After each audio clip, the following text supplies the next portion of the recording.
So exciting. Now it's time for Elaina's experiments. Every Monday we love bringing in local STEM educators and enthusiasts to share things that you can do with your kids to help promote STEM education at home using things you probably have just laying around. And we have our friend Melanie Pitcher from the Idea Lab Bakersfield joining us today. Thank you for coming in. Thanks for having me today. We always love talking about your segments, especially because you have so many different things you're doing at the Idea Lab, and a lot of that is cooking. Yes. Which we love for little kids. Absolutely. Yeah. They definitely need some independent life skills, and this is something you can build over time, starting at, 4 years old, 5 years old. They can start to build some of those essential life skills for when they're older. So it's absolutely a necessity. It's fantastic. And you make it so fun too, incorporating science with cooking in different lessons. And this isn't necessarily cooking, but a lot of what you touch on is in this experiment. Yes, so what we're doing today, I'm going to show you what we call pepper on a plate. And so it is a basic lesson about ingredients that are either hydrophobic, which means they do not like water, or hydrophilic, which means that they love water.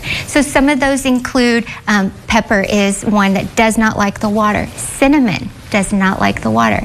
But you do butter does not like the water. Yeah. So you do have some that absolutely love it. Salt, sugar, those are the ones. So when we talk about cooking and we talk about what is happening, and when we talk about, you look at instructions or recipes and they're saying mix wet with wet and dry with dry, this is why, because they do not, some of the ingredients do not like to mix, and you need a carrier. You either need a carrier ingredient or you need a carrier liquid. Okay. So that is something that we always think in the back of our minds, like when something doesn't quite work, like pepper floats to the top. Why? This is why. It does not like the water. That's why all my recipes haven't been working out. Absolutely.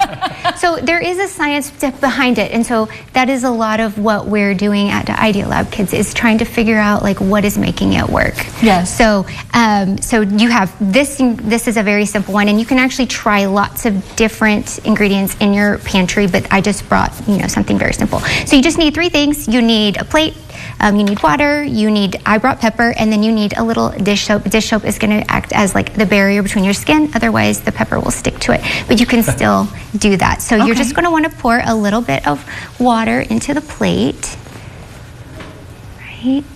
And then you're going to want to sprinkle that pepper. You can dump the whole thing in there. Just right over the top? Yep, right over the top. And it's just floating on top. And you would think, I'm just going to stir it really fast and it'll mix. Right. See how it's not being sucked up. It does not like it. It's floating on the top. It's still dry. Yes. If you've ever seen or heard about the cinnamon challenge, this is why. It just will avoid any liquid at all costs. So what you're going to do is stick your finger in this dish soap, and then go ahead and give it a touch. Okay, so Kevin, we're going to have you do our science part of this. What do you think is going to happen with the dish soap? The waters are going to part. See, I would have thought maybe it would stick, right? Maybe the pepper wants to stick. And nope, Kevin's absolutely right. It's running away. He said, no, thank you. No, thank you. I choose to take off. So, yeah.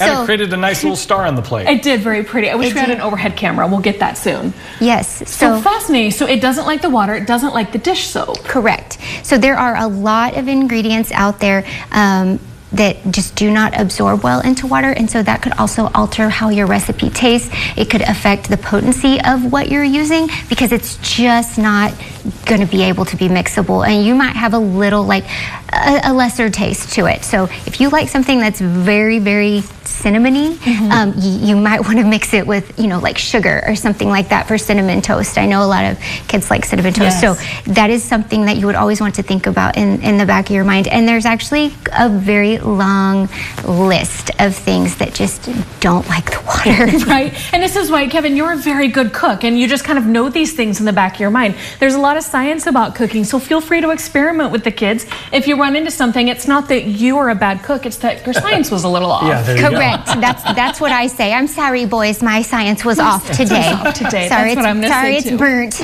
I may have set off the smoke detector on Saturday. Melanie, thank you so much for stopping having by. me. We'll be right back.